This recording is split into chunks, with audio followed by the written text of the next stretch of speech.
Ready to move flats आहेत या संदर्भात खरेदीदारांचा ओढा अधिक दिसतोय का आणि या बदलामुळे विक्रीच्या पद्धतीत काही फरक जाणवतोय का?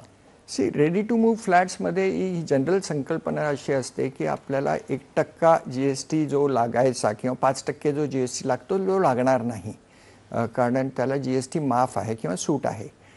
पण हाही एक विचार त्याला जोडून करावा लागतो की सुरुवातीच्या काळात जेव्हा प्रोजेक्ट जस्ट चालू होत असतो तेव्हा घरं थोडीशी स्वस्त असतात, कारण तो विकसक असतो तोही कॅश फ्लो बघत असतो त्याचा, आणि त्याला त्या ग्राहकांनी जितकं जास्ती बुकिंग करेन म्हणजे पहिले एक 40-50% फ्लॅट्स थोडे स्वस्तात विकायची गरज लागते.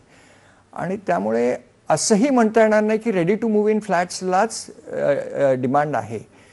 प्लस दुसरं एक गोष्ट अशीही होते की जेव्हा सुरुवातीला घेतो तेव्हा त्याला त्याचा चॉईसचा फ्लॅट मिळतो, नंतर अगदी जे उरलेले असतात त्याच्यातच त्याला समाधान मानावं लागतं.